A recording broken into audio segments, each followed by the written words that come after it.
Hi, everyone. Thank you for coming. Um, my name is Juan. I'm the Vice President of the AIAS City College at City College.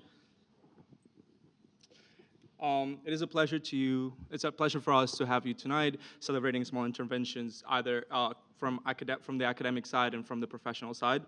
Um, the AIAS is a student-led organization dedicated to helping students learn, grow, and build a new network within the architecture community. This event is a collaborative effort to celebrate the work of our Satellite Freedom by Design program, a design build initiative focused on addressing community needs through an through innovative solutions. In celebration of the impact AIAS, Freedom by Design, and designers have on communities, we have created Urban Acupuncture, a space to highlight small-scale, community-driven projects that reframe our understanding on the built environment. These projects, often under the radar, have a profound impact on improving lives and shaping the future of our cities. Today, we're joined by three amazing professionals, John Peterson, Jenna Miller, and Leslie DeVol. So please welcome them in, and Leslie, Maylene, and Christine will introduce them.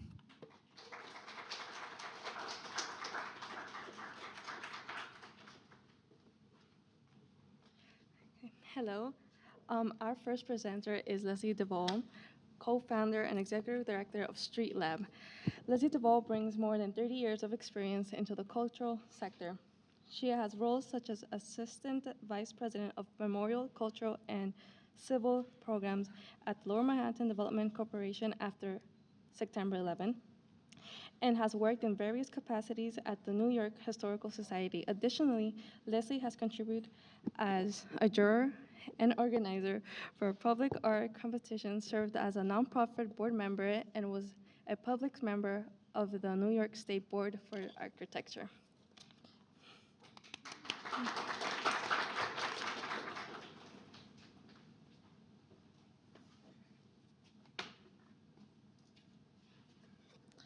Our second presenter is Jenna Miller, who is an architect and urban design focused on advancing spatial justice in the public realm. Jenna is co-founder of New York City-based design firm Root Arc, as well as director of urban design and policy at the New York City Public Design Commission, where she authored the award-winning publication, Designing New York, Streetscapes for Wellness, and oversees the capital project review process. Jenna is an urban design Forum Fellow and holds an MArch from Columbia University Grad School of Architecture, Planning, and Preservation, and a BA in Architecture Environmental Studies from Wesley College.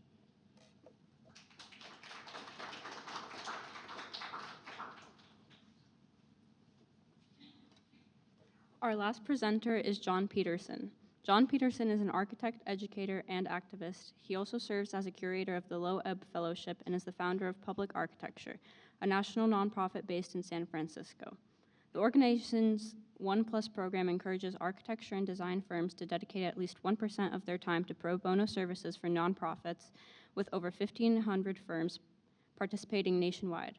Public Architecture's work, including the Scrap House, which is a house built entirely from salvaged materials, has been featured in national and international media, including a National Geographic Channel documentary.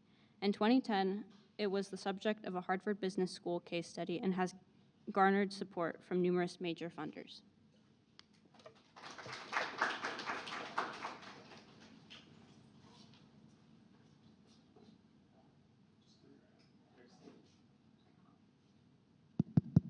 Mike? Yep.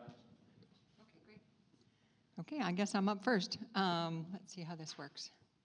Advance. There we go. Okay. Hi, everybody. Thank you so much for inviting me. It's a pleasure to be here, an honor. And I'm going to talk about Street Lab, which is a nonprofit that I co-founded and that I run today. And I know we're here to talk about small interventions. So I'm going to tell the story of Street Lab from the story of the way it got started, which was really an idea for a small intervention, which just is kind of interesting how it grew and grew organically into an organization that now has a staff and has an office and a warehouse, and Dekendra's here who runs our programs and works citywide. So it's been a crazy ride, but I will tell you about it, and I will do that quickly. Here we go. So Street Lab is a nonprofit. Wait a minute, it's missing. Well, anyway, missing one slide, but I can I can wing it. So the mission of the organization is to work to transform the streetscape of the city, to improve lives and strengthen neighborhoods and bring New Yorkers together.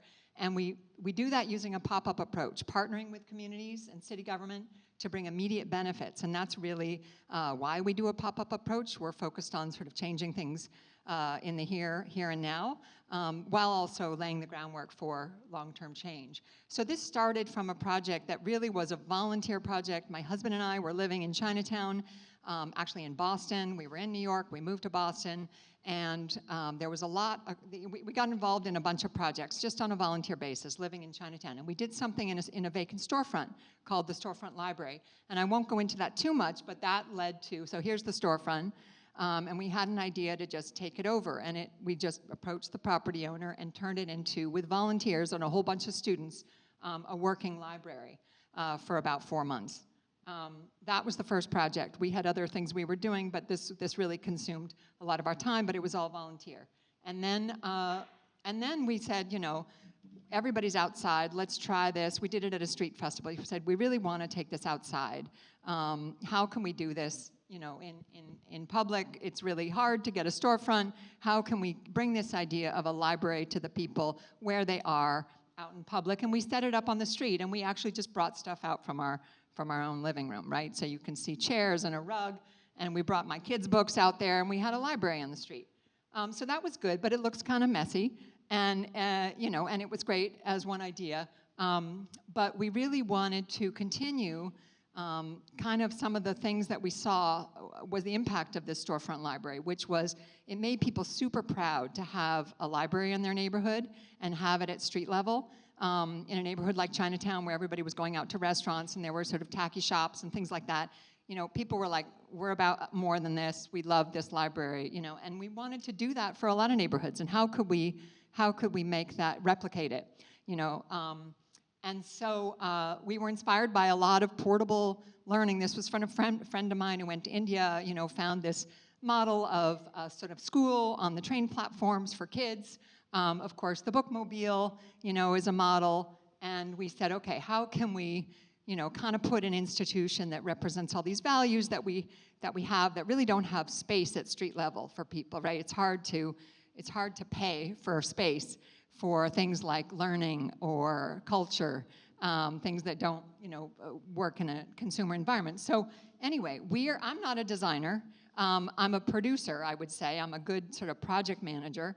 But I knew some architects, and they actually happen to be pretty well-known architects now, but this was Eric Howler and Mi Jin Yoon of Howler and Yoon in Boston. They were just starting out with their own firm, and I knew them.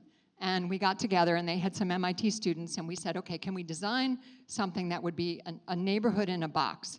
Sorry, a neighborhood in a box, an institution in a box, kind of combining all of our favorite things like museums and learning, all in one that could go designed for public space, could go where people were on a nice day.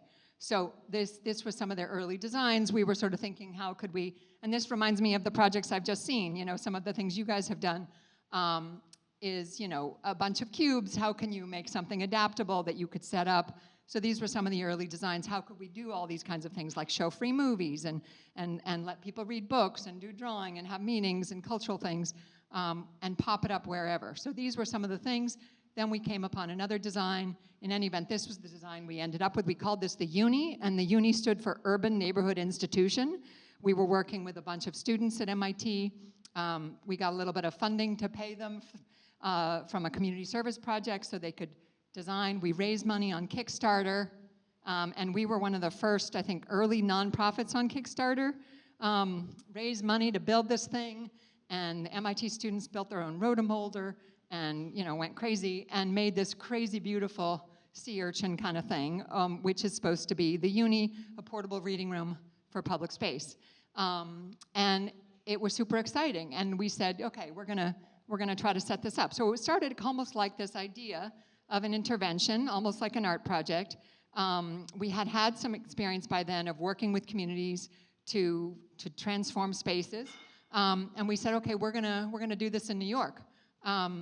And, you know, these were some of the designs. This was our first, when it was built, a setup outside the MIT shop. They made these crazy things, which were also the benches. It was beautiful. And then we took it to New York. And actually, I forgot the first photo, but we set it up for the first time September 11th, 2011 in Lower Manhattan. And we reached out to a farmer's market, a market that was there, and said, hey, we have this idea for this pop-up library. We want to set it up. Would you be willing to let us set it up? We're going to have a Yoko Ono wish tree. We're going to have all these books that we've curated. We're going to have activities. And so they let us set it up. So that was that. And then we started to reach out to a couple of other groups. So the very first year, this is 2011, we did it 3 times. This was right after the Kickstarter in New York, different Corona Plaza and Lower Manhattan. And then groups started to reach out and contact us because they said, oh, we hear you have this pop-up library. Can you bring it to our plaza? Can you bring it to our street event? This was one of the early deployments in Corona Plaza before it was a plaza. So this was also, so we were right when the city was, just recently had started this pedestrianization program, the city's Department of Transportation, to make pedestrian plazas. So the city, we knew, was trying to make pedestrian spaces. We reached out to the DOT. We said, hey, we have this thing. We want to help you. We want to go to the plazas that you're trying to create and put our pop-up reading room there. We'll partner with the libraries. We'll partner with the community groups. So that's how it started. And it was a beautiful scene. And I'm telling you this because this was the small intervention that we came up with to start. And it grew from there. And it grew very organically. So as I said, we had this idea. We said, we're just going to do it. We're going to figure out how to do it. There's a whole story about coming in September 11th was this thing in the back of a truck and people, the cops stopping us and open up the back of the truck. What is this? And so, but we made it through. And in any event, groups started to reach out to us. So we did it, a bunch of times then the next year and in different places. We even got contacted by a State Department guy from Kazakhstan who was working in Kazakhstan, who called us and said, I saw your thing, because we got some press from the Kickstarter and from this idea of the library for New York, for public spaces. And he said, I saw this idea, I'm a librarian by training, and I want to bring this to Kazakhstan because I'm running these American corners and it's soft diplomacy. I mean, he didn't say that, but it is like soft diplomacy. They had these information officers stationed in different countries trying to share books about the U.S., connect people to U.S. study abroad programs, things like that, promote civic society and all that. So anyway, we made it for Kazakhstan and shipped it there. And we hadn't even really, done it that much ourselves yet. So it ended up in Kazakhstan. This is in Almaty. And then I'm showing this as my husband, who's also a musician. Groups started to contact us and said, can you bring it here? And we said, okay, this is too much. This is a huge installation. It takes a lot to set it up. If a fire truck needs to come through or it starts to rain, we have to unload the books. We have to dismantle the whole thing. It's a big installation. So we looked. He was inspired by these cases that are touring musician cases. And we said, okay, we need to do something like that. So we went back to the designers, Howler and Yoon, again, working with them and some MIT students, and designed a cart that was a case. And this is all out of whack, but a case, like a road case. And that was the next design for our reading room. And so here it is under the 7 train in Sunnyside. And you see the idea is it just transforms space and it becomes an instant magnet for people to gather around. So this is our current READ program. We call it READ NYC. And this was how we started. And it really, this program, we learned a lot from doing this program in lots of different parts of the city and working with different communities and different community groups and hearing about their needs and why they wanted to activate public space and what kinds of programs they wanted. And it led to sort of the development of a bunch of our principles that we're using today for all of the programs. So this, there's our READ program. And again, we just started doing this. We just started responding to people's requests, and then we realized, okay, we need to start raising money because this is costing us, and how are we going to do this? And so the nonprofit and the whole operation was born. And it was born just from these sort of requests from community groups. So this is a play street that we started going to in 2014 up in the Bronx. Lonnie Hardy and her Caldwell Youth Program, and it's still, that play street is still running today, and we're still working with Lonnie today. And it was a beautiful scene. So just, these are some of the scenes from the reading room all over the city. Street festivals, there were weekend walks that the city would sponsor. Organizations would close down streets and have street festivals. Parks, plazas, we took it everywhere. NYCHA housing, all parts of the city. And from there, I'm beginning to show you what happened after that. We were like, okay, this is great. We've figured out how to move a truck around the city. We figured out how to get this, cart around the city. What else can we do? What else can we put in a box? So these other programs were born. We had to get a warehouse. We had to make more gear. We had to figure out, this is, I'm looking at Dekendra. We had to figure out how to move, all this stuff efficiently and maintain it. But we realized, so there's something kind of magical about these simple programs that make good, high-quality materials available in a beautifully designed environment. What happens? People are transformed. They love it. They feel noticed. They feel good about themselves, about the neighborhood, about the city. Space is transformed, immediately wherever you're at. They feel a little more welcoming. There's people there. And that's the number one reason community groups would reach out to us, is they would say, we just want to have a different vibe. We want to have a place that has people in it that feels safe, so they would ask us to come. And communities are transformed. So there's all this kind of behind the scenes that we do, that happens on the phone, where we're connecting, we're hearing about their needs and connecting them with other resources, and they're coming up with ideas. So it's a wonderful partnership with hundreds of community groups now across the city.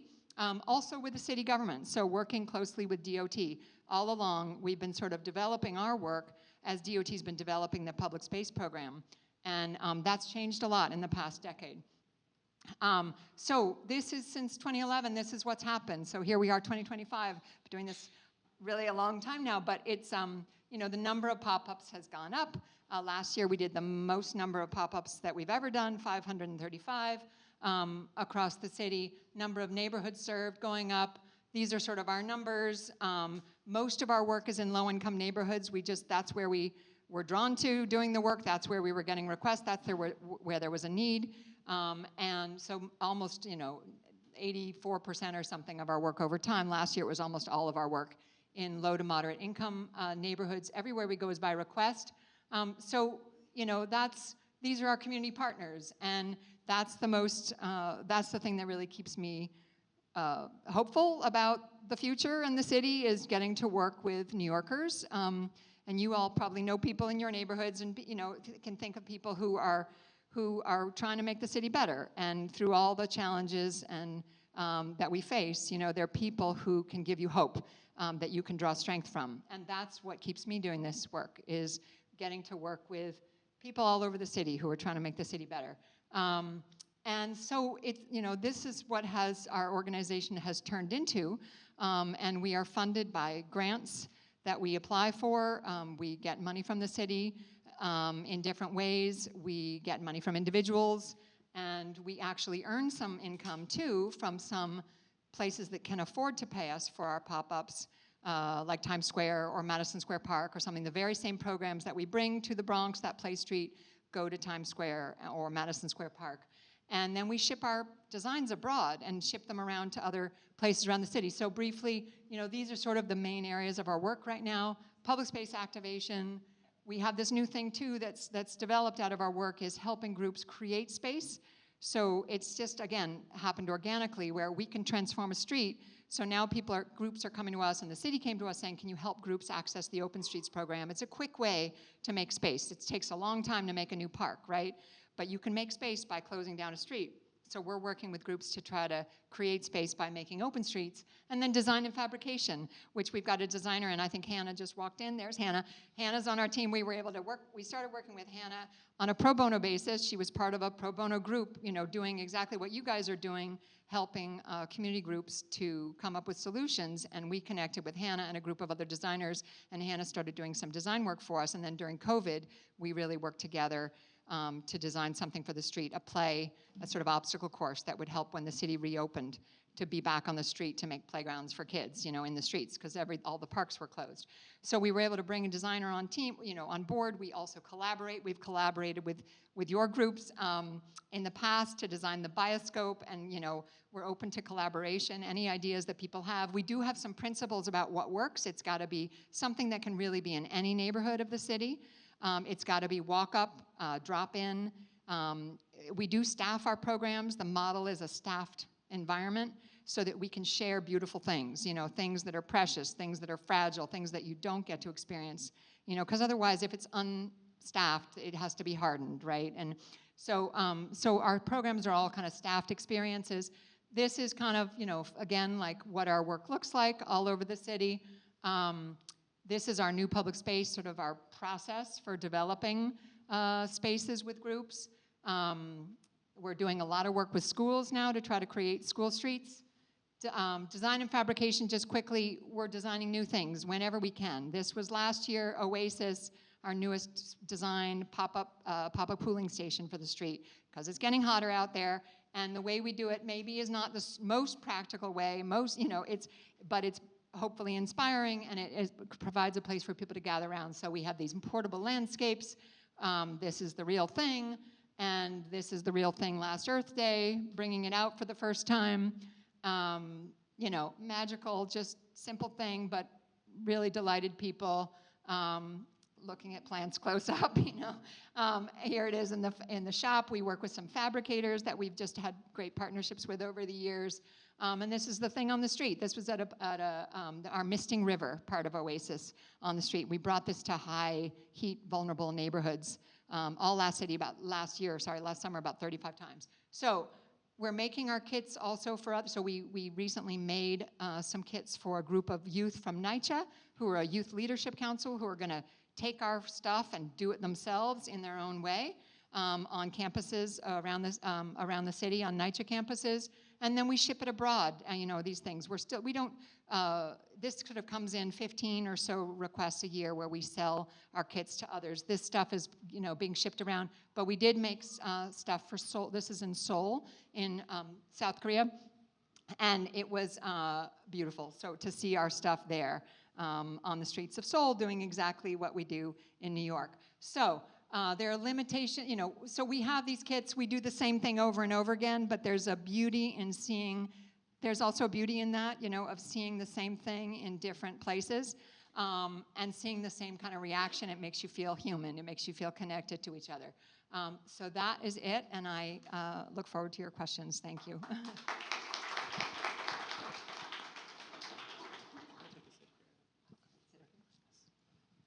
Next in line, we have Jenna Miller.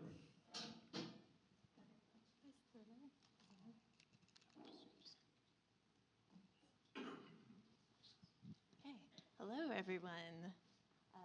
Everyone can hear me? Okay, great, perfect. So I'm Jenna Miller, and I'm going to be talking to you a little bit today about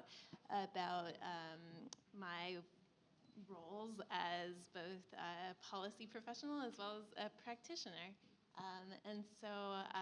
As they mentioned earlier, I am the Director of Urban Design and Policy at the New York City Public Design Commission, as well as a co-founder of Root Arc. So I'm going to talk to you a bit about how that plays out in terms of public space. So what is the Public Design Commission? We're situated within New York City's City Hall, and we're the public design review agency for New York City. So that means we review all projects that are proposed on and over city-owned property, meaning libraries, parks, playgrounds, streetscapes. And so we're really this umbrella agency that has a significant amount of oversight over the designs that really are shaped by many different individuals, as well as designs that impact all of us. So it's really a top-down sort of agency in many ways. We are the agency that controls whether or not design firms can go get a building permit, for instance. That that all sort of shifted during 2020. The pandemic, during the pandemic, it's a familiar scene for any of those of you who were here. The streets emptied out, and we started to see them being used in different ways. So people started to occupy the streets and reframe kind of how they're used. Lots of groups like Leslie's organization, for instance, started to activate our streets, and designers started to take advantage of the lack of sort of guidance. Everyone knew that there were issues with access to sort of fresh air and then social space, and so we wanted to find out from people within their communities exactly, how they were using their spaces and what they wanted to see more of moving forward. So what came out of that, we ended up I authored a publication for the New York City Public Design Commission in collaboration with ASLA New York, which is the Association of Landscape Architects, as well as the Fine Arts Federation, and a multitude of different public agencies and a huge stakeholder group. And basically, we wanted to answer the question, or pose the question of how these grassroots sort of public design interventions that we saw so much of during the pandemic could really inspire the future of our city and inform how we are looking at the capital design review process, and what kind of projects are being built within our city. So we also used the publication as an opportunity to provide individuals with the resources and sort of agency to be able to shape their own spaces. We offered lots of fun facts in there, many case studies, including a project up in Washington Heights that was a youth-led initiative called the Clean Air Green Corridor, and it was an environmental justice initiative. The students, seen here, were taking an environmental studies course and realized that they're in a massively heat vulnerable community that has significant air pollution.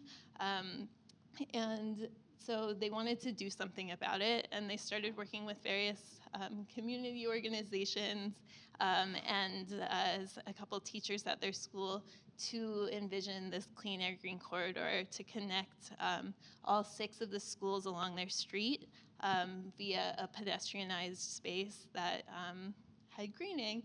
And so they began to, work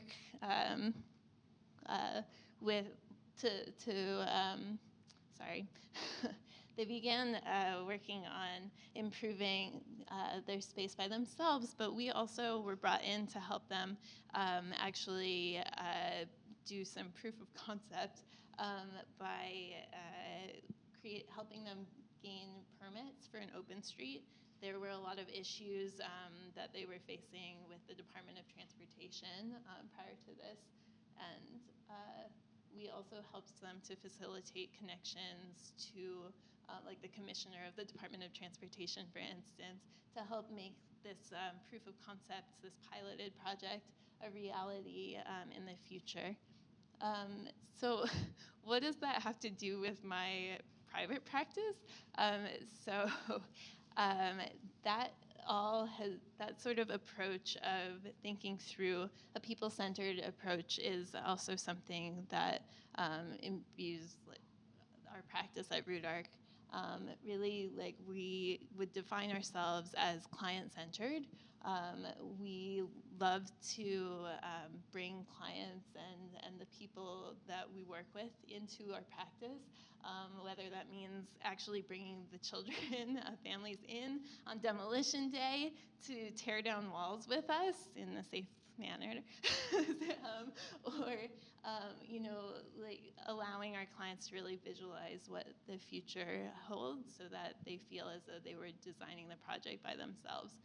So, or that their vision became reality.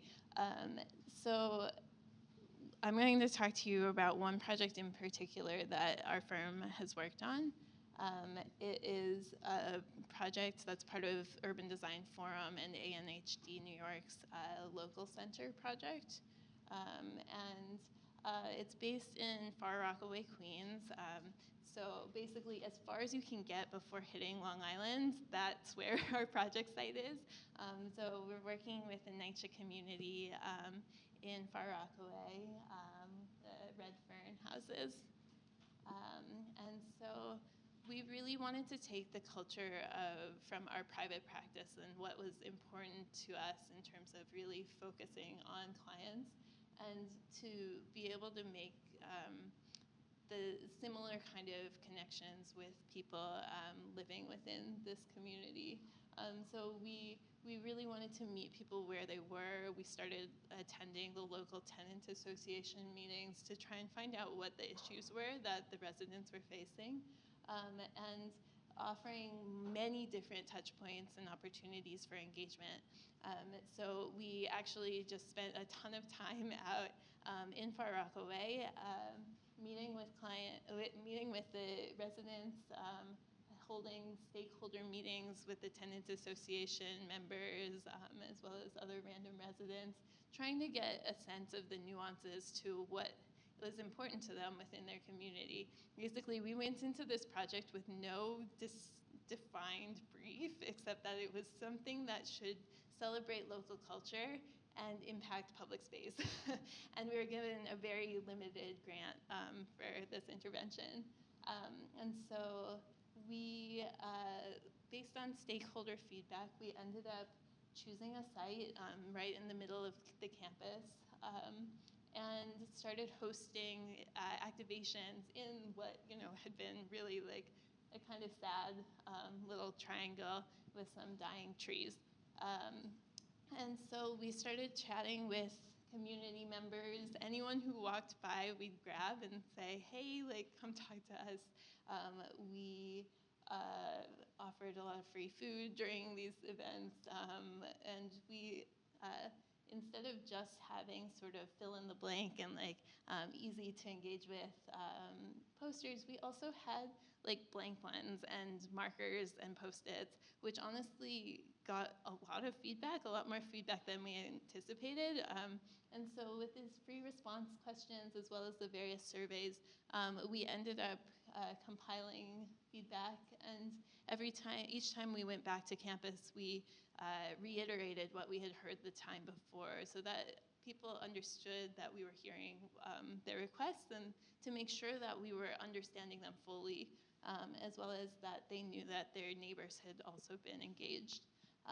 And so we started to co-create designs based on what we had heard alongside other residents who saw us there repeatedly and basically became a sort of de facto task force within the community.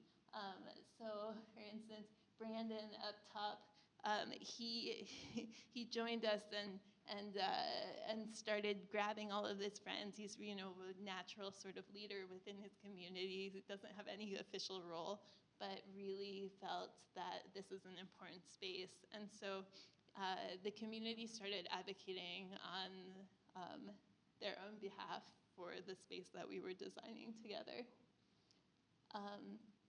We continued the design process, constantly sort of checking back in with key stakeholders from the community, offering up lunch and coffee and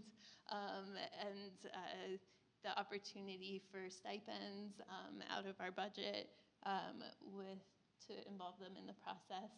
And then we really felt it was important to understand fully whether the feedback we had gotten on, renderings and visualized ideas would work within the space. And so we brought inflatable furnishings out to the site during the community's Family Day event, and we set them up in a specific alignment that aligned to one of the proposed plans. And before we knew it, the props were being put to use, and people began to shape their own spaces and to organize them into ways that made sense to them. And they set up sort of their own stage. We had taekwondo demonstrations going on. The kids were picking up the little cones and being like, gather around, come, watch our show. And, it was really fascinating to kind of see that space evolve throughout the day. So we really started to learn more about what those community priorities were from the community themselves. And so, we saw small groups of children and teens gathering, the chairs really close to each other in shady spots. We saw older, like the seniors hanging out and watching the playground across the way. And of course, we saw our wonderful little show with the amphitheater set up. And so we decided that it was really important to integrate all three of those ideas into our ultimate design. So I don't know if you can see it, this laser pointer from there. But anyway, so we have like kind of a stage seating area, which the community organization we're working with felt was really important for supporting their public programming for the community. We have the seating area here facing downwards towards the playground. We had small areas of respite for other individuals, and we tried to make everything sort of flexible via scale. Another thing that we heard from the community that was really important throughout the process was they really wanted to leave their own mark on the space. So, we tried to give them lots of options, with and without a stage in the space, as well as we're going to be this spring casting all of these stepping stone pavers with the community members and doing beach walks to collect, shells and stones and leaves that they can imprint into the pavers and allow them to bring a little bit of themselves and their community and ecosystem into the project. So we've shared the initial project with the community.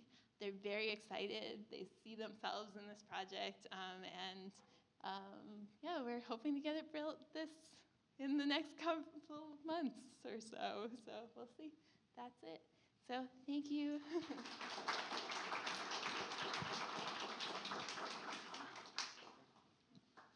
Thank you so much, Jenna. And last but not least, we have John Peterson. Sure. Yeah.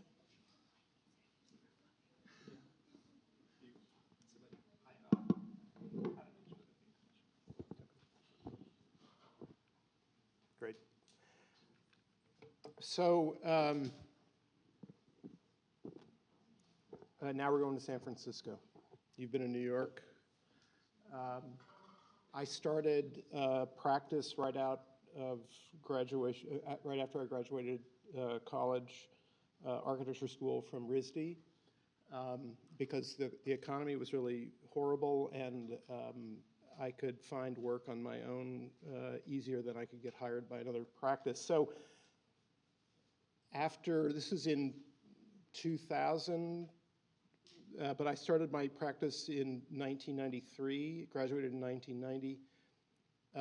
And by 2000, the practice had gotten some success, and we had, 10 or 12 people, and the scale of our projects were getting large enough that they were starting to impact neighborhoods.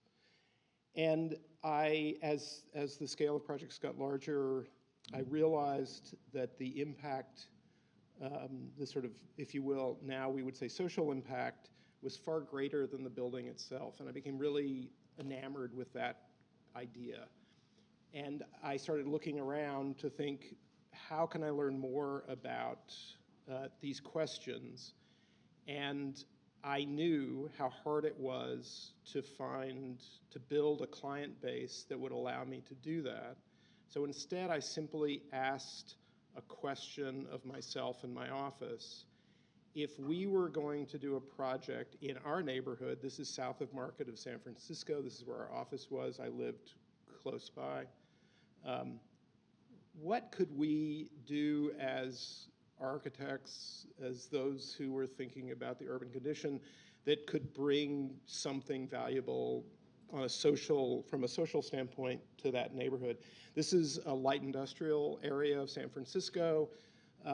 It's very complex. It has residential pockets. It has a lot of churches, but it was never conceived as a kind of complete urban environment, meaning one of the things it did not have is any system or any real collection of open space, because it was never conceived in that way. And as light industry and industry left major cities, including San Francisco, what backfilled it were all kinds of other uses. So it simply, if myself or the folks who are working in my practice wanted to eat lunch outside, there was simply no place to go. So I asked a question, and this was all internal. This was just us to use our little noodles. I asked a question: if we were going to take a very practical approach to bringing open space to south of Market, what would it look like? And again, this is just internally, and we developed this thing. It's shocking how similar these presentations are. But we looked at the realities of the constraints of south of Market. We looked at political questions. We looked at administrative and bureaucratic issues. We looked at economic issues, and we came to believe that the street right-of-way was the most likely strategy for addressing open space, usable open space, public open space in south of Market. So we conceived of this thing, which we were calling sidewalk plazas. Now remember, this is 25 years ago. So this now seems, and I'm going to link this to today, this now seems commonplace, but at the time it seemed reasonably new. And we were very, very also practical about the real users of south of Market. It was the gay leather district of San Francisco. There were restaurants and cafes, and so we imagined a muscle gym outside one of the leather bars, one of the gay leather bars in south of Market. There were lots of residents with dogs, but there was no place that you could curb a dog, so we imagined these kinds of things. And then we began to say, well, this could be an approach to much larger, or a larger sort of systematic solution, and then we compared it back to New York, because lots of people like to compare themselves to New York, even San Francisco. And we said, well, wait a minute, like Central Park, which is this a very, very important asset to New York City, is there some version of that? So can we have like a collection of activities that would somehow, be similar to Central Park, obviously not the same, but in a fraction of the square footage. So this is this idea that we're running in the office, just to use our brains. And I had no imagination that this was going to lead anything beyond us using our minds and learning something. Somehow, somebody at the city planning department got wind that we were noodling on this idea, and they said, "Oh, that's interesting. Present it to the planning department. We'd like to invite guests in to present." So we went and presented it to the planning department, and it turned out the planning department was there, somebody from the Department of Transportation. There were a bunch of different city folks there. And one of the things that I don't think it shows up on this presentation, but we'd also suggested turning one of the several of these main very busy streets that were one-way to make them two-way to bring in some traffic calming.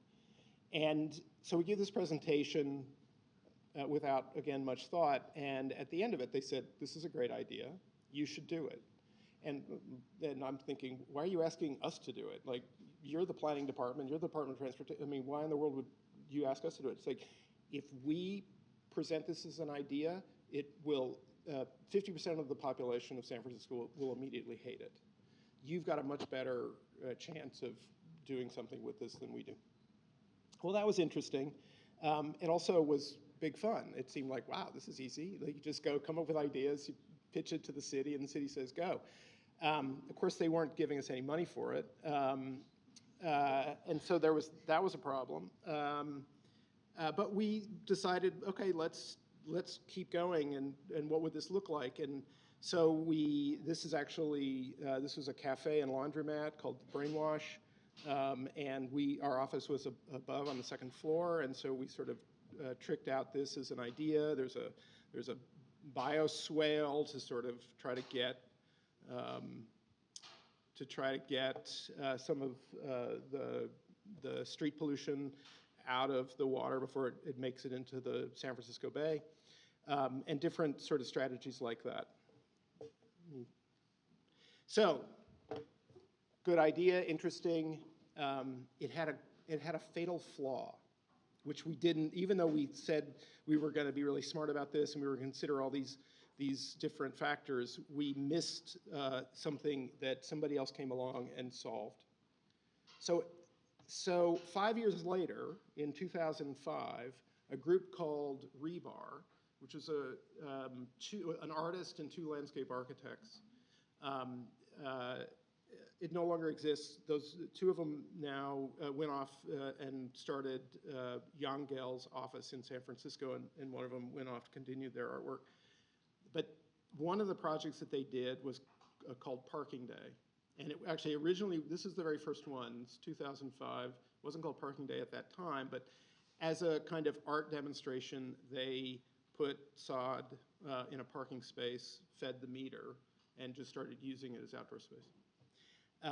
And it was a one-off thing, but it got a lot of attention, and it became, are people familiar with Parking Day? Is that something that's now fairly well known?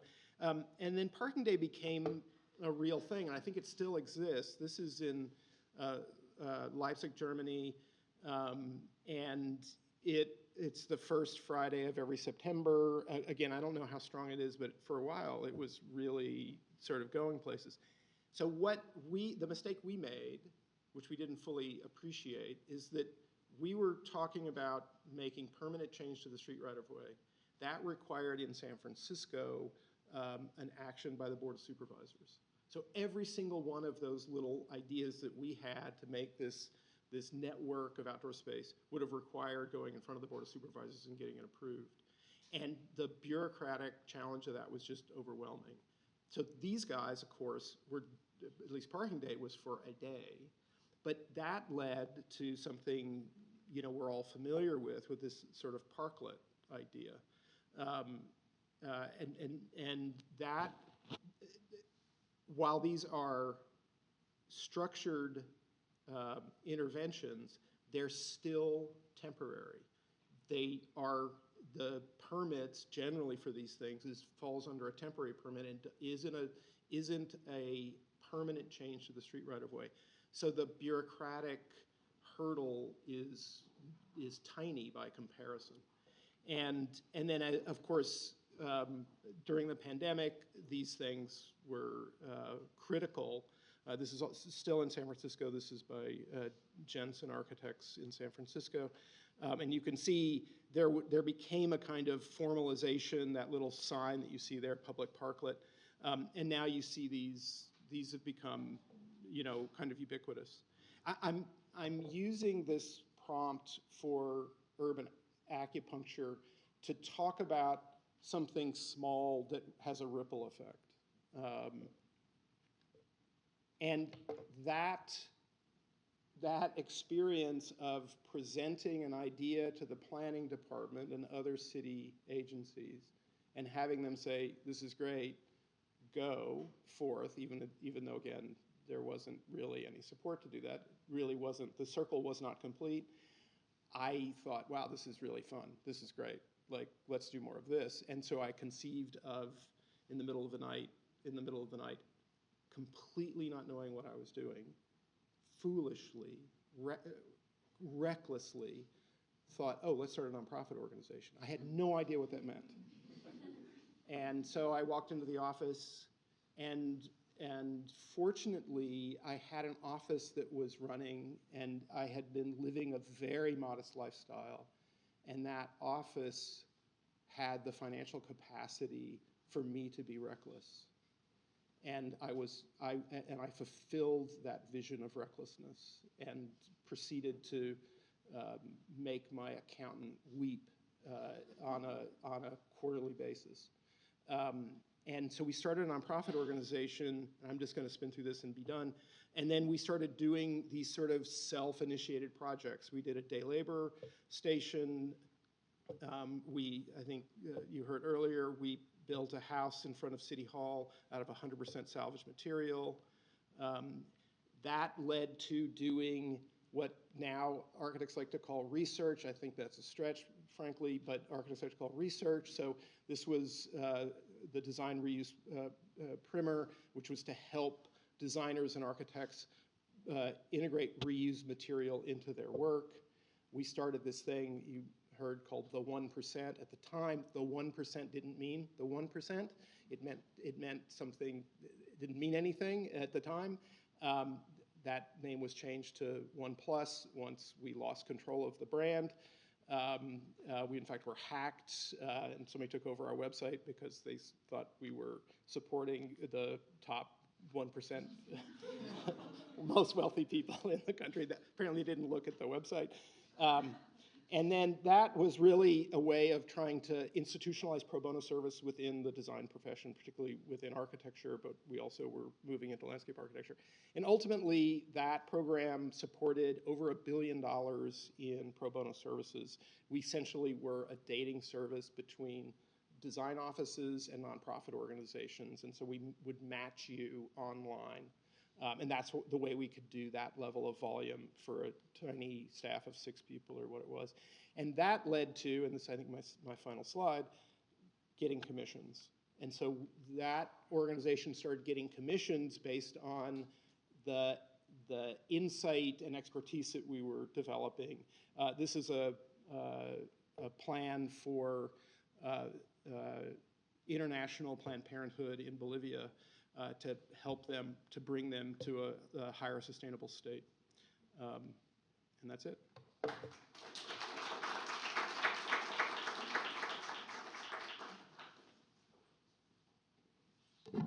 Thank you very much to all the speakers for the amazing presentations. If you can join us here for the Q&A, that would be wonderful.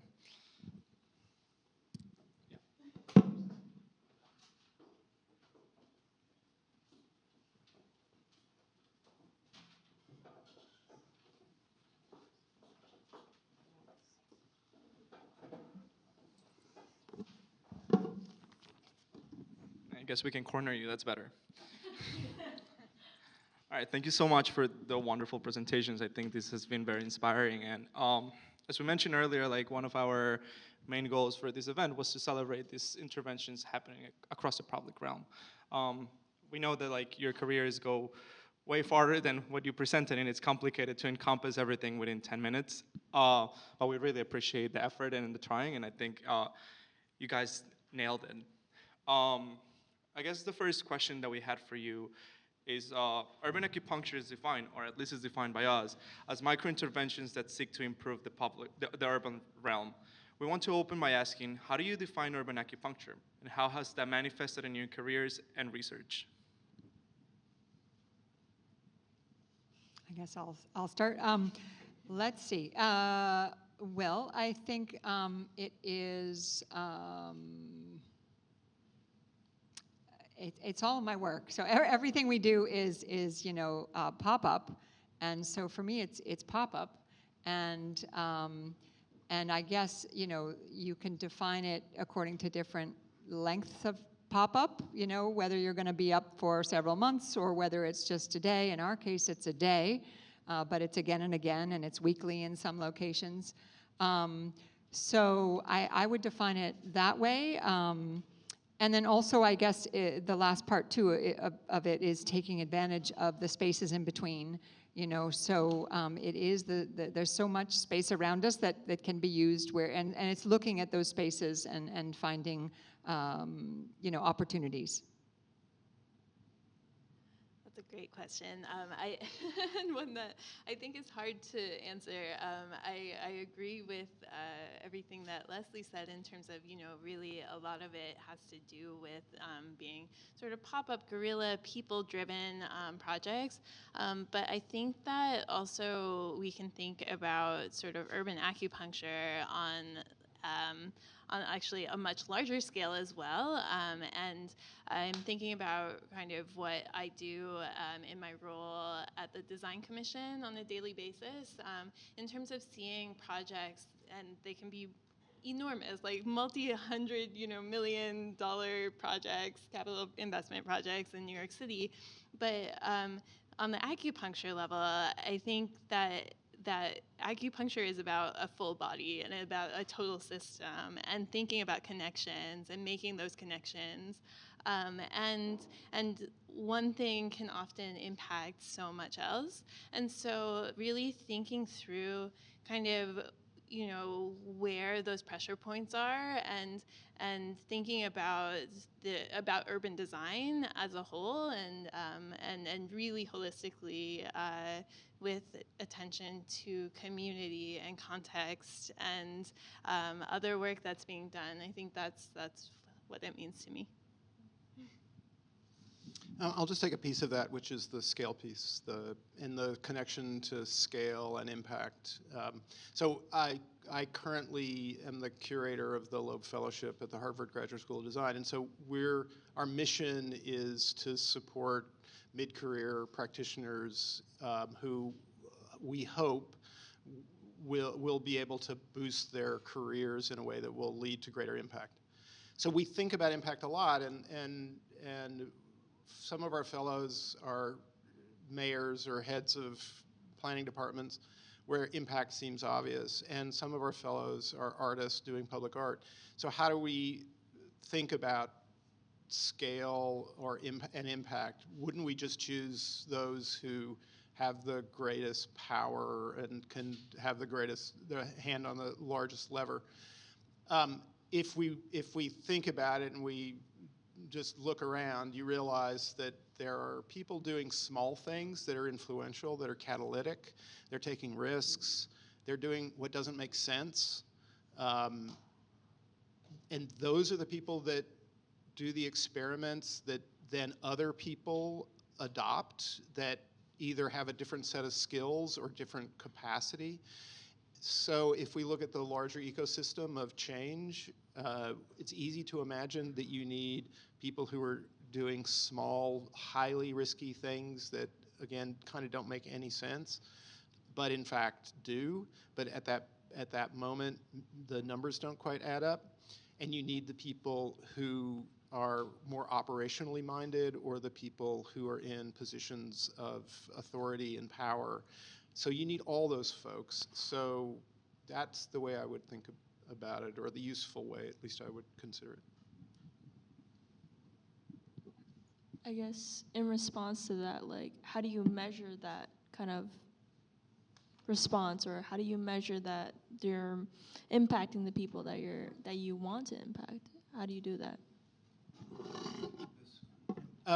So I think, I think it's a good question, but also it's probably a question that's to be challenged, this idea that by measurement one can understand these things. If there was a time in the business world would a statement was often assumed to be correct, which is if you can't measure it, it's not worth doing. That was really debunked in the last decade in the business, even the business world. It was like, actually, that's not true. There are things that are worth doing that you cannot measure. And so I would argue that there are things that we simply are unable to measure. Maybe they can be measured, but we aren't able to measure them. So we rely on things like intuition and best judgment and good guesses, and it seems like some combination of those things that you measure and intuition or best guesses, that combination is stronger than just saying, can we measure this? Because there are many things that you cannot. We can look at it and say, I'm touched by that. I think that's powerful. That changes me and the way I think about, say, urban development. Maybe this will change other people too.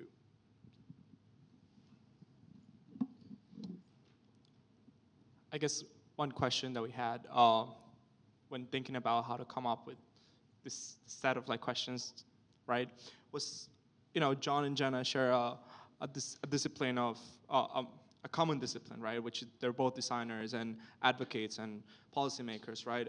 But I guess for you, Leslie, it's a little different, and we wanted to understand what was one of the most challenging, or what were one of the most challenging aspects when establishing trust with more marginalized communities when you first started Street Labs in 2011?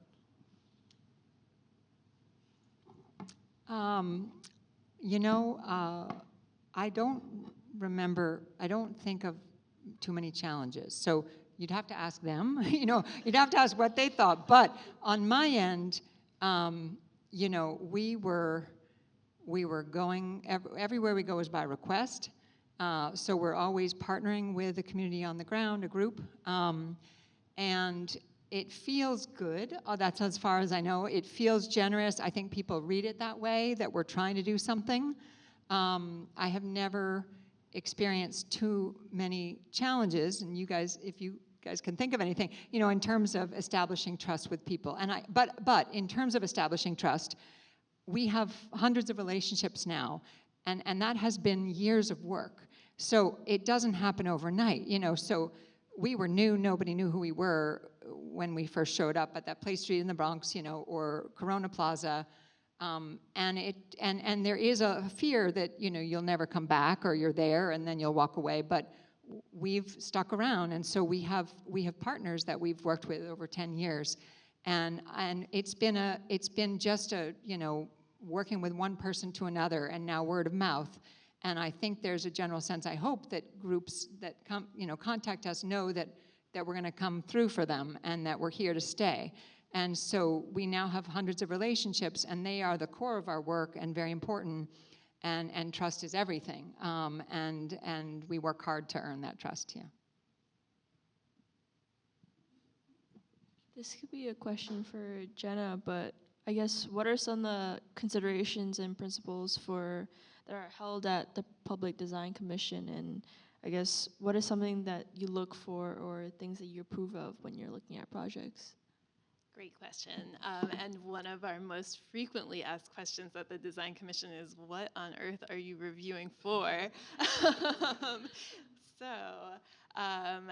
There is not a checklist. We don't have a list of things that are like, is this thing this high off the ground? Is this wide? It's not that kind of design review. We're looking at things really as a system. So going back to kind of the idea that I mentioned previously, but there are themes that permeate our work. We're thinking about equity, like if you have a library or firehouse that's in one neighborhood that's treated completely differently from one in a different neighborhood that may have a different demographic, like how are we comparing these things, and how is that equitable? But we're also thinking about it on a much different level. For instance, I'm going to give you an example of a project that came to us for a bus shelter, prototypical bus shelter like you see anywhere throughout the city in all different neighborhoods. But this one was intended to improve equity by making it smaller so it can fit on the tiny sidewalks, the narrowest sidewalks in our city. But there was a catch. Something was off when we saw this presentation for this drawing set. And instead of having the ubiquitous sort of like clear window on one side and an ad or a map panel on the other, it had ad panels on both sides. And we're like, this is strange. And so it became a process of trying to have a conversation with the design team about, why is this needed? Why, what are you thinking, basically? Because we made it a big equity and access issue where if someone's sitting inside that bus shelter, they can't see if the bus is coming. All they see is a solid panel, so it means someone has to stand up, physically walk out of that bus shelter anytime they want to see if their bus is on the way, or for the driver to see if they're sitting inside. So that is a huge change that was really like a very small thing that had massive impacts, and none of you will ever know about it because they're never going to get built in our public realm. So, And I guess as a follow-up of that, Jenna, I've had the opportunity of working with you previously at the Public Design Commission and through your firm. I wanted to ask you, what are some of the ethos or principles that you draw from your experience as an artist, as an architect, as a policymaker, and as an architect that you draw from the Public Design Commission to your firm? I think that what I bring from my public work perspective to our firm really has to do with the skill of listening, of thinking through details, of trying to understand the impact, and really like each client comes to you with something very different. They come to you with their own background, with their history, their values, and I think that Adam and I, my partner Adam and I, we try really hard in our practice to listen to people and to digest what it is that is at the heart of their design, what they want out of their design, and not to sort of come in with our own aesthetic. We were talking even just last night about how our portfolio of works has really gotten very varied. We have completely minimal projects. We have ones that are over the top, ornate, and historic, and it's all really based on the individual client's needs and desires. So, yeah. Thank you.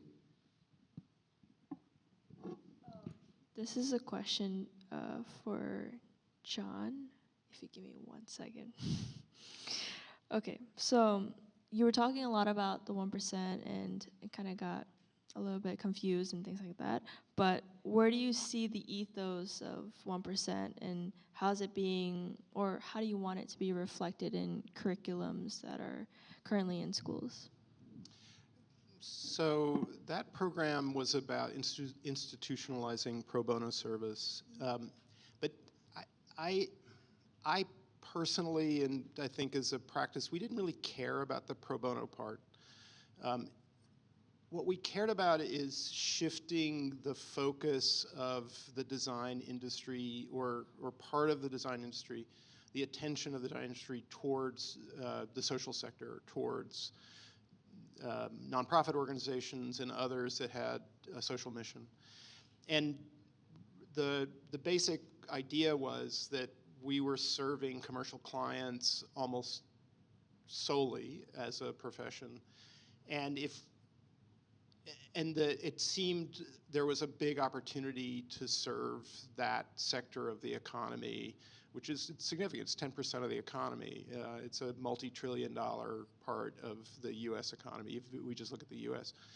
And so the idea was, can we bring those skills to nonprofit organizations primarily,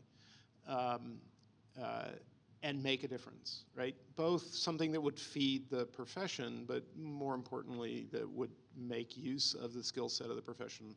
So in the 25 years since that concept came to rest in my office, and then within its own nonprofit organization, we've seen a real shift within the profession and academia. I'm not saying it's done and tidy and finished and all that it should be. It is by far not. But there was a conversation within schools and within firms and just generally about social outcomes, which 25 years ago there effectively was not. I certainly am not owning any of that, but there's been a real shift in at least how we talk about projects. I still don't think, as a profession, we have real capacity and insight into how to use the design of the built environment for social outcomes. I think that still is something we're just at the beginning of, but at least we're talking about it. I'm gonna take the challenge and bring us back about 5 years. And you started your practice, Leslie, in 2011, and as you mentioned throughout your presentation, you started in Boston and you brought it here to New York.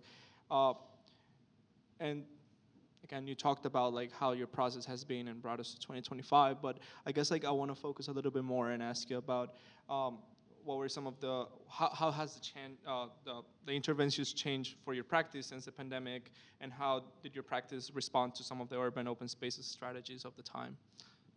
The pandemic. Yeah, well, we were sort of piddling along, growing until the pandemic, slowly, and then the pandemic came, and then it sort of supercharged our work because we kind of had all the ingredients that you need to be tactical, to respond quickly with stuff, you know, that made a difference right away. And so the city came to us with some funding. We, not a lot, but we had the know-how about how to deploy and put things on the ground in public space and be in different neighborhoods at the same time. And so Hannah's over there, when during lockdown, we were working on this idea and talking to the Department of Transportation, and it was something similar to what you described, where the city, it's a big city agency, a huge city agency, but we were on the phone with one or two people who we knew, who knew our work, and it was very much a bunch of people figuring it out. And the city was trying to figure out what to do when the restrictions were lifted. The parks were still closed, and there was this vision for making space on the streets. And so we were thinking, what could we do? What could we design, to bring joy, to let kids play in the street and bring people out again? We still didn't know, we still didn't have the vaccine. We still have to keep people separate. We can't do what we've been doing, sharing materials. So we developed this no-touch obstacle course. Sort of sad to say that now, but just forget the no-touch part now. But that was, I remember Bill de Blasio saying, we're going to bring back play streets with the no-touch obstacle course. So it's sort of sad. But and it was a very moving first day. We were right there in Red Hook on an open street in front of the Red Hook Initiative with our obstacle course on that day that restrictions were lifted, and kids would come out, and they were very kind of scared and wary, and their parents really had to say, you can run, and we were all wearing masks, but it was beautiful, and it felt great. And so it did supercharge our work at that point. We did get some more funding, more funding than we had had before from the city government. That's all gone now. But it allowed us to kind of ramp up and be the organization that we sort of wanted to be, which had design capacity, deployment capacity, gear, physical tools, and relationships with communities, and to do the work that we sort of hope to do, that we want to continue. So it changed everything. And I still think it's needed, even though we're going to have more emergencies, but hopefully not in emergencies. It's still this idea of a force that can deploy and be tactical and respond, because we don't. Things are changing. Neighborhoods change. Demographics change. You don't necessarily need the park where you thought you needed the park. You need it in a different place. So I think, I hope that there can be always some kind of fluid response team that can shape the city when it needs to be, where it needs to be. This is sort of a closing question for everybody, but I guess for us as students, like, what kind of skills should we start training for, advocating for this sort of change? And I guess what kind of inspects or what kind of inspirational words can you give for us?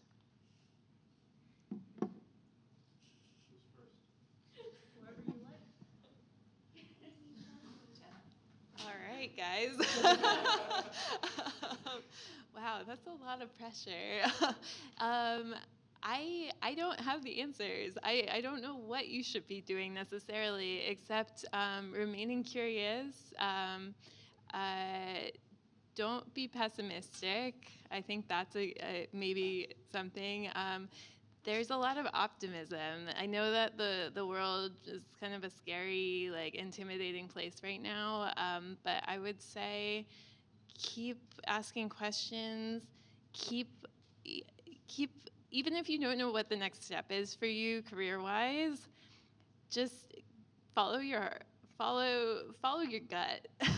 um, if something feels good and feels meaningful to you, I would say go that way. And if you're feeling frustrated within your career and it doesn't feel like, the thing that you're supposed to be doing after you graduate from architecture school is the right fit, there are other options. I started off in a private architectural firm, and it wasn't the right answer for me ultimately. I learned a lot there. I learned a ton of technical skills. I had exposure to certain people and nonprofits that were doing really amazing work, and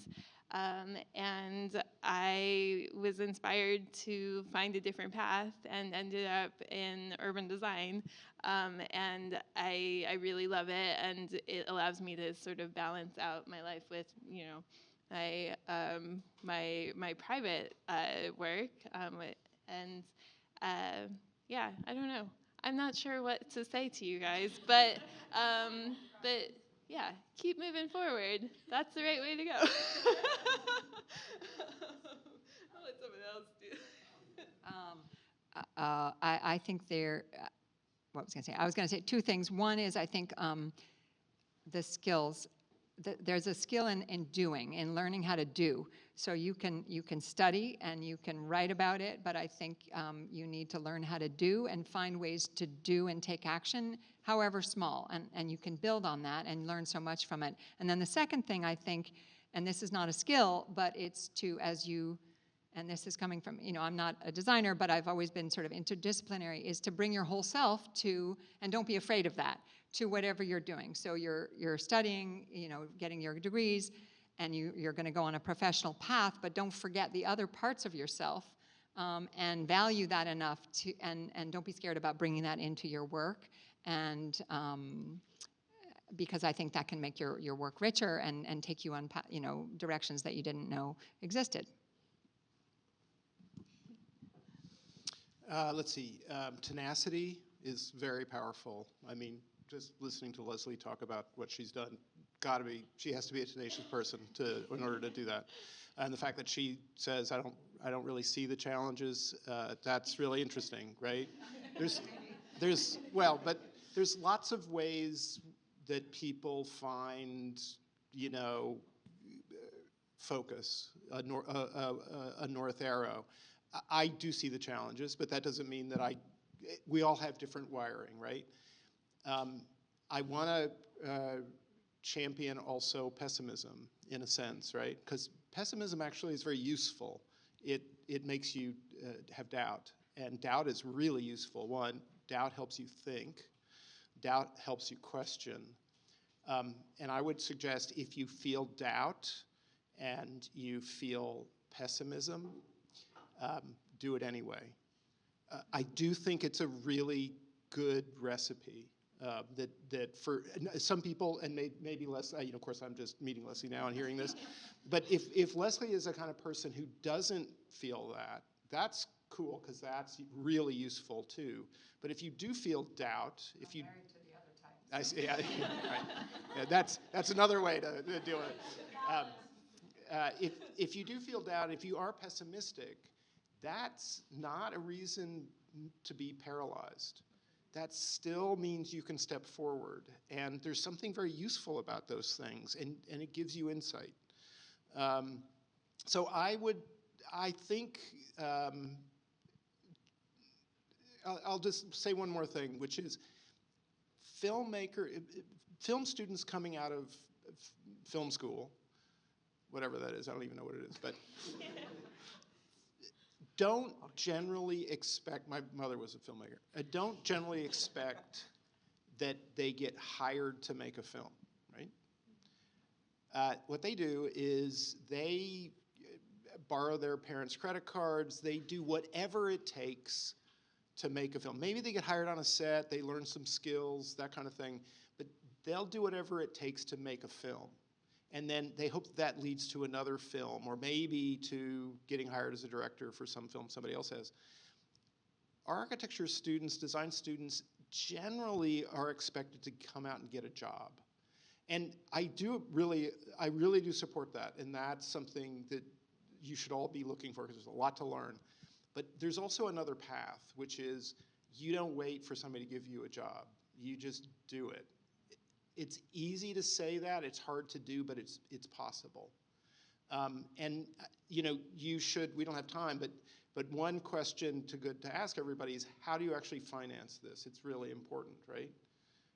So you can talk about doing this kind of stuff all the time, and it seems great, but how do you actually earn a living? How do you pay for your life? And in some cases have to support other people. How do you do that and do this work? It is possible. It's not easy, and there are sort of hacks and tricks, and tenacity is one of the things that's really useful there. And also, well, anyway, those are the kinds of things that I think are really worth considering, and I really encourage you to embrace your doubts and to step forward anyway, because really it's the only path. Unless you're somebody that simply doesn't see those things, and that's cool too. But if you see those things, there's really another choice. Thank you so much for the words of wisdom. Before we finish, we would like to open up the floor for any questions, maybe 2 or 3 questions, if anyone.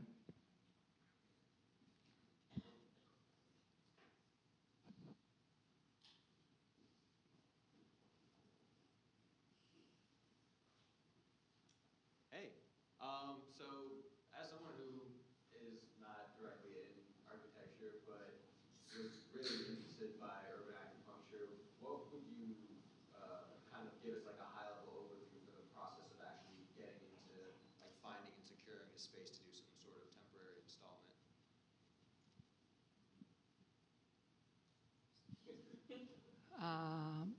Finding space in the city, you mean, just to do something, yeah. How did you get into it? Like, what was the Yeah, just try to there's all kinds of overlapping jurisdictions, and you know, there's permits and things, but you can work on private property and knock on doors and find the owners. If it's public property, you can do some research and look into it. And there are ways to get permits to do things. Parks departments let you do things with permits. There's limitations. The city has permits. And but I guess I would start by working with a group that kind of knows a space, right? So that you can work through them and their relationships and their pre-existing experience with using a space, community garden group or something like that. So that's helpful. As someone about to graduate, I'm drawn to the idea of moving forward through action rather than waiting for a clear path. But how do you recommend navigating these early stages of a career or staying close to the things that make you feel passionate and give you a sense of purpose? Well, if you're choosing, if you said choose your own path, right? I'm hoping is it clear to you what is purposeful for you? Or that's a question for you? Well, I guess seeing what you guys are doing, all of you have like a sense of really doing things that engage with the community and things that are like outside of like the clear path. It's not like I'll be working with a big firm that Yeah. it's like so detached from the things that really matter. Yeah. And you guys stay true to what matters to you and you go out there and find a way to make this happen. So I guess for people who are just graduating now, I think it's really hard to find those things right away because the path that they just like moved forward is like you have to work for a firm, either there's big firms or whatever, but it's very like away from things that are meaningful and purposeful for us. So how do you guys manage to do that? So can I challenge something? Working at a big firm can be really important. Meaning, You may be working on a school. I mean, these are really, so I used to, when I was running public architecture and I was giving lots of lectures, people would come up to me and say, I want to do something that matters. And I would say, what are you doing? Well, I work for this firm. What's the project on your desk? Well, it's an airport, or it's a mid-rise in Cleveland. Well, a mid-rise in Cleveland really matters. It really does. Now, you might not agree with the way you're being asked to engage with that, but you do have some agency. You've got a pencil in your hand or a mouse in your hand, and you can make choices that affect people's lives. So I would argue that working in a practice that you may not agree exactly with the direction, but there's still good work to be done. There's also a lot to learn. I would argue one of the things you can just think to yourself now, it's a long road for most design professionals. We live in a time when everyone talks about the sprint of a career. That may work for tech folks, that may work for social media influencers, but that doesn't really work for something as complex as becoming an architect. So it's a long road. So one could say, my job is just to learn. Like, my job is to learn. It's not to arrive. It's just to, like, what can I learn right now? Can I learn about writing? Can I learn about construction documents? I don't know. What can I just learn? And maybe that puts you in a place that doesn't seem that sexy to you, or maybe doesn't touch you in the way that you'd like. But I'm not trying to convince you to go to a firm. I'm just pointing out that that may not be so bad. So I would suggest whatever, you've heard it from everybody here, like what is it that really draws you to something that you think has value? And you can walk forward to that. The big question for most folks is, how do I sustain my life? How do I sustain my life and others? And so that's a different kind of question, but the first question is, what does it look like what's a path that has meaning for you? And then you can start asking, like, how is there a financial support on that path? And if you're breaking the conventional path, it's harder. The conventional path is all kinds of doors to walk through that have salaries to it and things like that.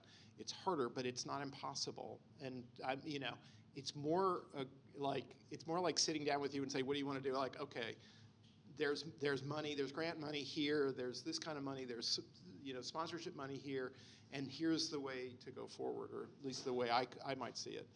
But anyway, that's a long answer to your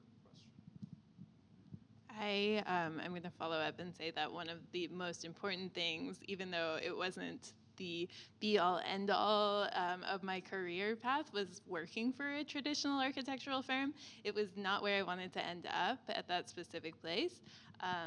But I learned so much, and the people that I met while being there actually gave me the opportunity ultimately to start my own practice. And so,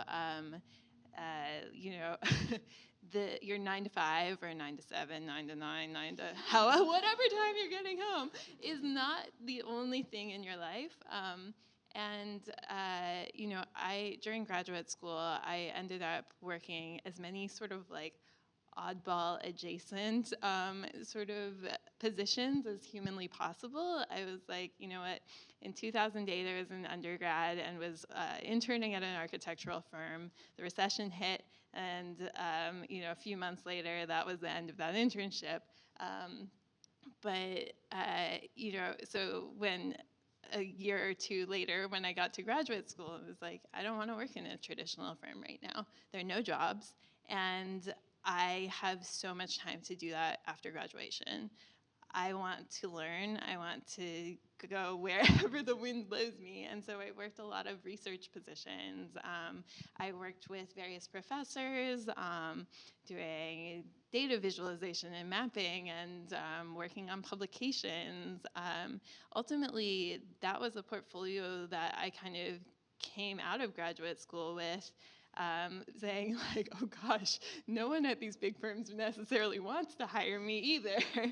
And I started working with a couple of friends who were starting out their own design build practice, and spent a year realizing, oh my gosh, I don't need to work for a huge firm. I'm making peanuts, but I'm having a great time as in a wood shop, hanging out with tiny client, really small clients, trying to do anything, coming up with projects, building furniture, and ultimately, that taught me, hey, there is a possibility that I can do whatever.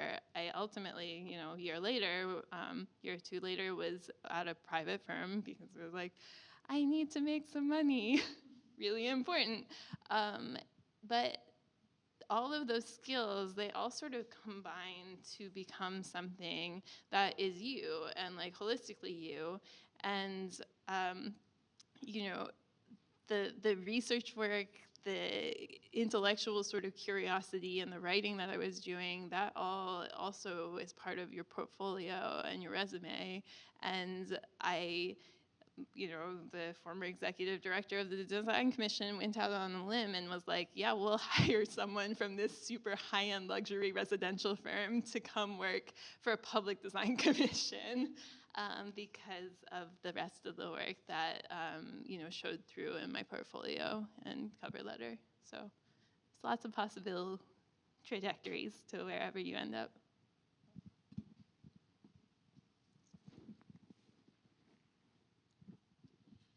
So you guys talked a lot about the moments that you're designing in these different spaces, whether they're long-term or temporary. I realize that a lot of these moments are very intuitive and nuanced depending who is in the area, but they're very necessary because they didn't exist before. How can we advocate as architects for these moments to be long-term, or for them to at least be designed as a secondhand nature by architects when they design communities and buildings and kind of the overall urban fabric? Because we're finding that there are places that are lacking these things, and it's because they're not required from us or from the city. How can we advocate for changing that is essentially my question.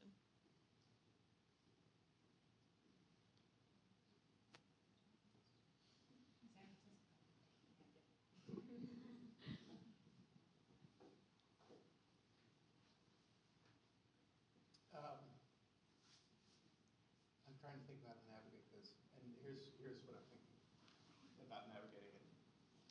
I was this is important here. I literally was out of my mind thinking something else when you asked the question. I didn't hear the question. Can you restate the question? I was thinking, do I have anything to go in? I realize I don't. Please, can you? I think from the first project that we saw that it was a very temporary immediate relief kind of project. Yeah. And the second project had kind of a long-term relief, since it was a permanent installation. Yeah. And then from your project, we saw that you had conflicts trying to make permanent changes, and then ended up resolving these by creating temporary fixes. These moments are needed because the city doesn't advocate or require these moments to exist in the first place. How can we advocate for these moments to become required of us as we design the urban fabric from architects? How can we push for these moments to be secondhand nature when we design, when it comes to regulation and code? And I don't know if I'm phrasing that clearly. The moments are these sort of more ephemeral things? Am I reading your question correctly? By moments, I mean these community workshops or these community spaces that provide relief for people in the community. How can we make these moments permanent, and how can we make them required from architects when we design the overall fabric? Because the reason why we need them is because we don't have them, or because they weren't asked from us. Yeah. So one of the real challenges with the profession, and I would across the design professions pretty much, we serve a very narrow group. It's a very well-moneyed, very powerful, narrow group. That's just a fact. The vast majority of clients, we're service providers. Now, there's some rule breakers here but mostly we're service providers, and we service a very elite group, and we do the bidding of a set of privileged individuals and organizations and institutions. And it's one of the great criticisms of the profession, I would argue. And it's very hard to break out of that because essentially we hang up our shingle and wait for someone to give us a commission. And most of those people that are handing out commissions are, Sony and Apple and, Ford Motor Company or whatever it might be, or even Columbia University. And I think the kind of nuanced project you're talking about, there's the city, there's philanthropy, there's some institutions that are very interested in supporting those efforts, but the reality of it is there's not an economy to support that kind of thing, or we don't tap into that economy. And in fact, this thing that I was doing with the pro bono stuff was to try to both have the design profession see that economy, that public sector economy, and have that public sector see us. So back in prior to 1960s, 70s, nonprofit organizations did not see the law as generally speaking, the law as a tool to deliver on their mission. Because in the 1960s and 70s, law students said, we don't want to just work for big, corporate clients. And they started these pro bono law clinics where people could just walk in from the street and you could get free legal services. The nonprofit world began to understand that the law, that legal services could be used to push agendas for their own mission. And so I was trying to kind of replicate that. Like, can I get that sector that's looking for the kinds of things that you're asking for, can I get them to look at us and think like, oh, you're a tool. You're a tool for our mission. And I wanted to be used in the service of that tool. So it's a long way to get to the point that there is very little infrastructure to support designers working in those environments. So either you go to the few formal vehicles that are out there, and there's some, or you find a way to get that money to look at you, whether that's philanthropic money or others to get to look at you. One last thing, I think one of the biggest opportunities that we somehow have not figured out is to go bring your design education, your design skills, and go into a mission-based organization. I worked with International Planned Parenthood. They're in 120 some-odd countries around the world. They, like in Bolivia, they provided something like 42% of the health care for the country of Bolivia. They had 50,000 facilities. There wasn't a single designer anywhere in that organization. There should be a head of design in that organization that's helping them say, you've got these 50,000 facilities, here's your mission, I can help make those 50,000 facilities better serve that mission. Let me tell you how.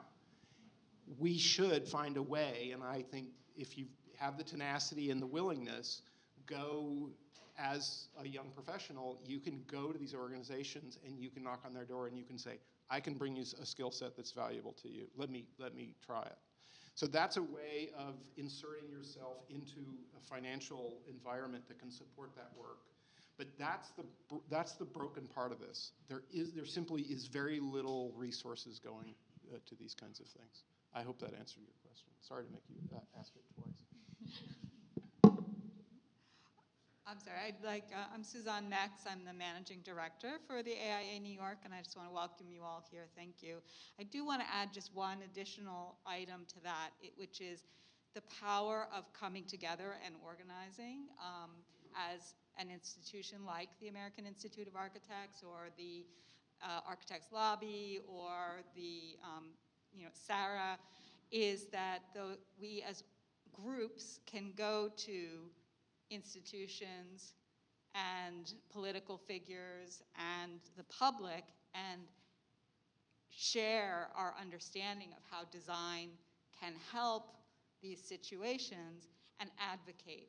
So becoming what AIA tends to call a citizen architect, of going out there, visiting your legislator and saying, hey, yeah, I saw that information that heat islands are really affecting many of our disadvantaged communities, but we can build a misting park and help you solve that, you know, or at least ameliorate it. So that's another way, is joining in with others through various nonprofit institutions. Also, if I may add, from a city government perspective, there are designers within the government who are not operating in a vacuum. Many of us are involved with the various organizations like AIA, Urban Design Forum, and are also looking to see what organizations and community designers, like we found Leslie's group and featured her and featured Street Lab as one of the case studies within our publication Streetscapes for Wellness. You know, we're looking to what is happening in our city and country and world, and trying to also share that information outwardly and advocate on behalf of that kind of work internally within the city as well, for real policy changes and new design guidelines to kind of take place.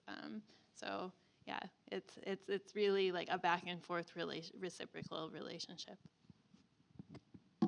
I guess if there's one final question, we can take it.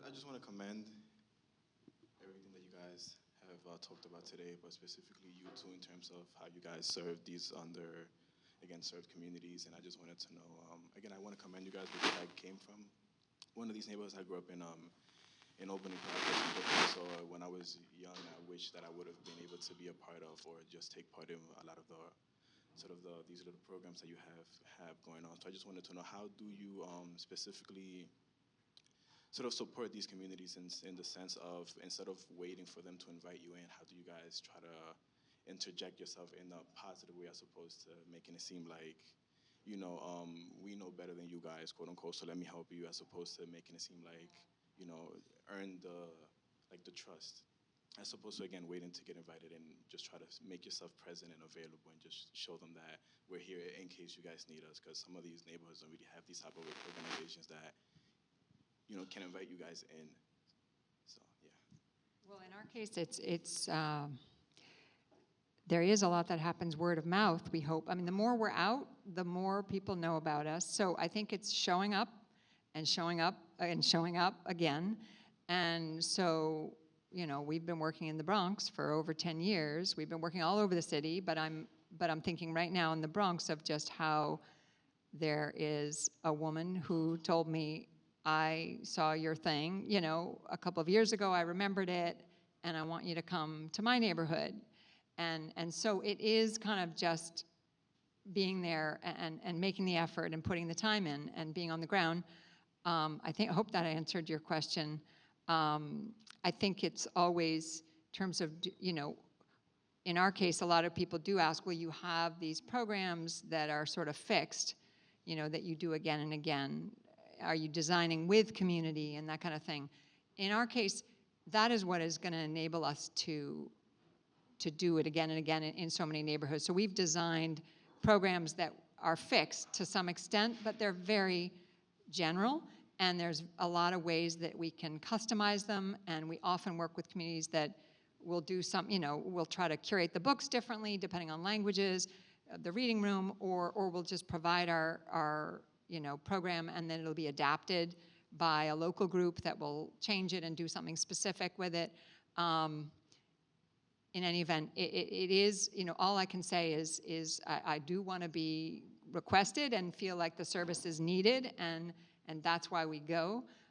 In terms of just, you know, broadcasting that we're available It's hard to do that in this day and age. We put it on social media, you know, we'll put it, but it is just, I think, the best thing. Nobody sees us in social media that I experience on the street. They do see it because they've seen us in the neighborhood. And so after 10 years of doing this, they've seen us before, you know, and we're still trying to make ourselves known and be out there as much as possible. So I hope that answers. And then with the work that we're doing in Redfern, it was certainly challenging and at the beginning in some ways. We're partnered with the local community justice center out in Queens, and they were just sort of getting their footing in the neighborhood. They have other centers in other parts of Queens, but their Far Rockaway office was brand new. And so we walked into this project thinking, oh, they have this established relationship. And it wasn't totally the case. And so a lot of what we've been doing over the past 2 years has really been building that relationship with the residents. And much of that was, attending those like tenants association meetings, which, have admittedly very low attendance. And so it was like, okay, that's not the only way to get this community to trust us. Like, it's not going to happen that way. And so basically, getting to have the permissions and the invitation from the TA, from the Tenants Association president to say, I'm willing to go out on a limb. Like, sure, let's try this. You can have the permission to like be on the campus and like and chat with people. It's okay. And we were able to get in touch with another community, another resident at Redfern, Mr. Tony, who he throws this crazy Halloween haunted house party every single year. He takes it upon himself to guerrilla style urban acupuncture, right? Go in and like retrofit one of the little kids' playgrounds into this insane haunted house, and like the teenagers volunteer and everyone's in costume and there's a lot of screaming and scary music. But we tagged along for our first event for his Halloween party, and we're like, you know what? We're gonna come with candy. We're gonna come with like just information and maps and questions for people, and we're just going to, in order for them to get sort of a free ticket to go into the haunted house line, they have to come stop by and talk to us first. And Halloween actually was a great day to stage a community engagement event, because people see you have candy, and like people are not shy to come up to you on Halloween because they're trained to say trick or treat, take the candy, and run. And so it was a great opportunity to start to talk to the community members, and they were so grateful. Adam and I went in costume, the Addams family, and like, the little kids were talking to us. People started to recognize us when, then we show back up at Redfern for other engagement events. And like situating also like right in the middle of their campus was like the thing that we honestly found worked out best. It's really hard to get people to go offsite to like meet you somewhere else. It's kind of intimidating to like show up at some organization's office space, even if you have donuts and lunch and whatever.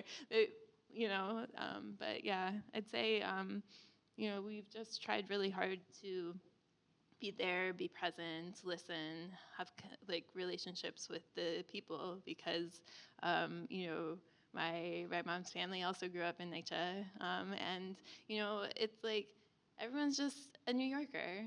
Like, we're all the same. They're our clients, just like our the billionaire like client, not our personal firm, but whatever.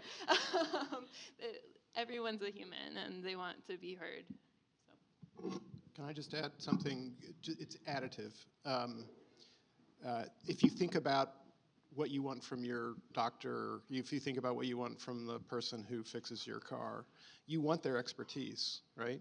But you also want them to listen very clearly to what you want. And so if you can bring whatever expertise to bear, bring that with clear understanding to whoever you're serving that you're serving their interests. And that's not easy to convey. And one way, and a great way to do it, is to be present. But another way to do it is to be a deep, deep, committed listener. I'm listening to you. This is what you're saying. Am I right? Let me bring whatever skill set I have to serve that. And if you can do that, then that's what people want. They really, truly want whatever gift you have to be in service of them. And I think that's the thing we often forget, and we think if we need to back away from expertise. Like, I don't know any more than you do. Well, that's not true. And if it's true, then you need to find somebody else to do that, because you should have some information, not what they want, not who they are, not what they need, but you should have some skills that they don't have. Otherwise, what value do you have? So own that, but say, hey, I'm here to serve you. And if I can't, then I need to tell you. Like, you're asking for something, I can't do that, for whatever reason. So that's, I think, something we as designers often forget to be confident with and lead with. I have something to give to you. Let me make sure I'm giving it to you well. John, Jenna, Leslie, thank you so much for making the time for this. We really appreciate it. And we hope this was a fulfilling event for everyone. It for sure was for me. Thank you for coming, and have a good evening.